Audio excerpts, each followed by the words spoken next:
Genesis, Jubilees, Jasher, a chapter-by-chapter comparison with commentary. Edited and read by Steve Cook. Introduction.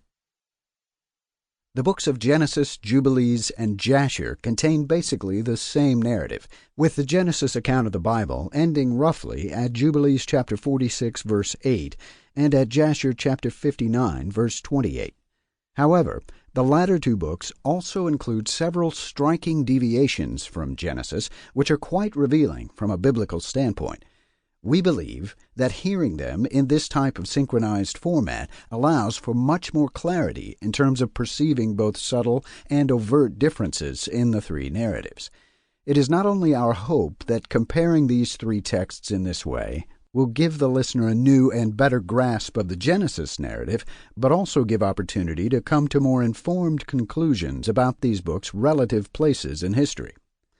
We will work our way through Genesis by grouping each of its 50 chapters with the concurrent chapter or section of the other two books, first Jubilees and then Jasher.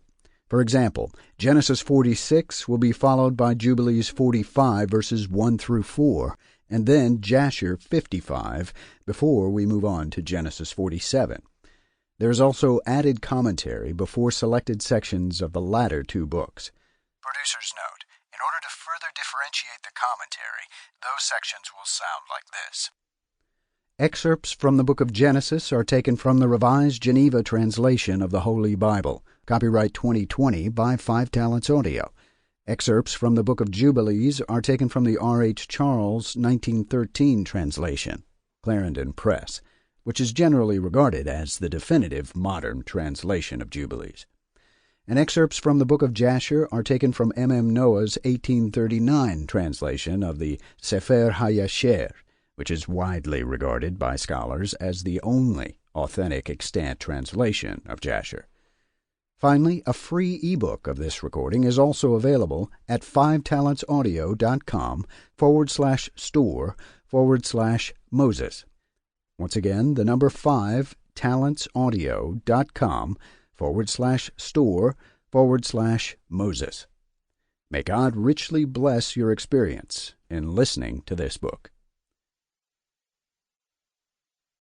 Genesis, chapter 1. In the beginning, God created the heaven and the earth was without form and void, and darkness was upon the deep. And the Spirit of God moved upon the waters. Then God said, "Let there be light." And there was light. And God saw the light, that it was good, and God separated the light from the darkness. And God called the light day, and the darkness he called night. So the evening and the morning were the first day. Again God said, "Let there be an expanse in the midst of the waters, and let it separate the waters from the waters."